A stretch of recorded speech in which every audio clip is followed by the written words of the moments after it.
नमस्कार, हरिओम.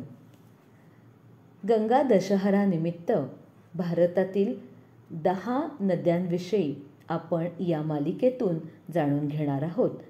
आज सरस्वती नदीविषयी आपण जाणून घेऊयात.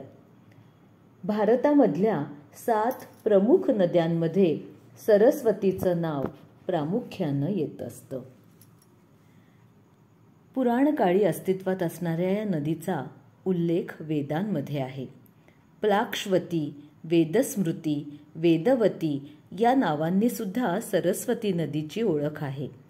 ऋग्वेदात अन्नवती आणि उदकवती या रूपात सरस्वतीचं वर्णन केलं आहे. प्राचीन काळी सरस्वती नदी दुथडी भरून वाहत असे. हिचे सर्व किनारे अन्नधान्यांनी समृद्ध असायचे.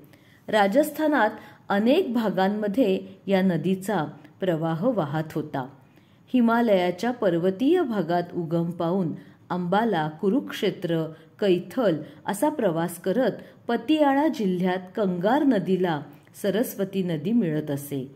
प्रयागराजच्या जवळ हिचा प्रवाह गंगा आणि यमुनेला मिळत असे. तिथं त्रिवेणी संगम आहे असं मानलं जातं.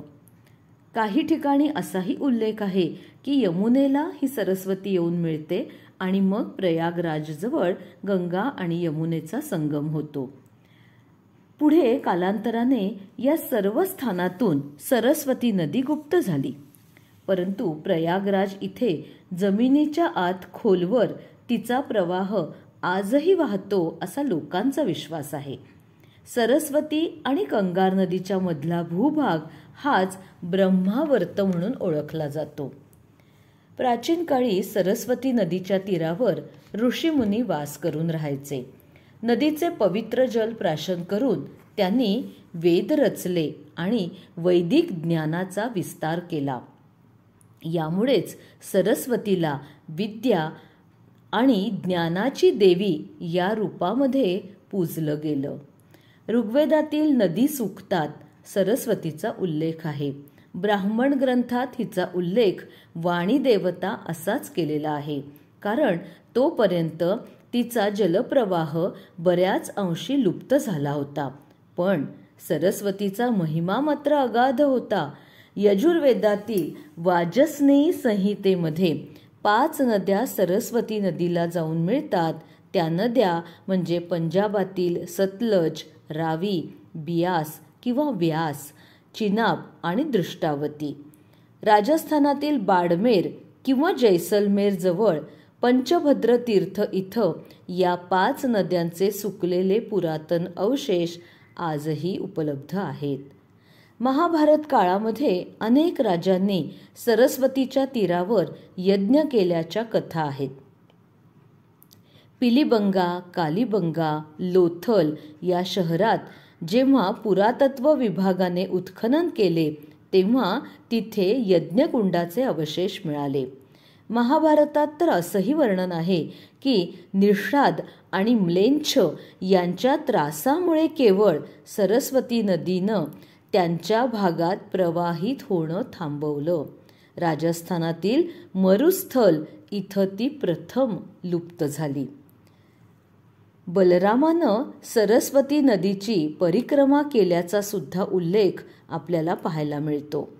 आज सरस्वती नदी गुप्त किंवा लुप्त झालेली आहे असं आपण मानतोच. पण हे का झालं असेल याविषयी सुद्धा पुराणामध्ये एक कथा आहे. सध्याच्या हरियाणा प्रांतात शिवालिक टेकड्यांच्या खाली आदिबद्री नावाचं एक स्थान आहे. तिथून सरस्वती नदीचा उगम झाला असं सांगण्यात येतं किंवा अशी मान्यता आहे. तिचा प्रवाह अत्यंत खळाळता होता. ती वेगानं किनाऱ्यावर येत असायची. किनाऱ्यानजीक अनेक ऋषीमुनींचे आश्रम होते. त्यांचे यज्ञ, होम हवन, मंत्रजागर हे सर्व काही तिथं नियमितपणे होत असायचं. हिच्या वेगवान प्रवाहापुढे त्यांना अनेक वेळा विनाश सहन करावा लागायचा. कित्येक वेळेला त्यांच्या त्या छोट्या छोट्या पर्णकुट्या वाहून जायच्या. यज्ञाचं जे काही साधन सामुग्री तिथे मांडलेलं असायचं त्यावरून एखादा प्रवाह गेला की सगळं वाहून जायचं. एकूण काय, त्यांच्या यज्ञामध्ये सरस्वतीच्या खळाळत्या प्रवाहामुळे विघ्न यायचं. म्हणून मग ऋषीमुनींनी तिला प्रवाह आवरून घे अशी विनंती केली, पण सरस्वतीनं ते मानलं नाही. मग ऋषींनी श्री गणेशाला साकडं घातलं, कारण तो विघ्नहर्ता. मग गणेशानं सुद्धा प्रसन्न होऊन ऋषीमुनींवरचं हे विघ्न हरण करायचं यासाठी सरस्वती नदीला शाप दिला की ती एक दिवस लुप्त होईल. पुढे कालांतरानं तो शाप खरा ठरला आणि सरस्वती नदी लुप्त झाली. नदी म्हणून ती लुप्त झाली, परंतु विविध वाङ्मयातून वाणी रूपात ती खेळती राहिली, प्रवाहित राहिली. आजही तिचं हे वाणी रूप आपल्या सर्वांच्या परिचयाचं आहेच. म्हणूनच विद्येची अधिष्ठात्री सरस्वती देवी, मग ती नदी रूपात असेल किंवा वाणी रूपात असेल, सदैव पूजनीय अशीच आहे.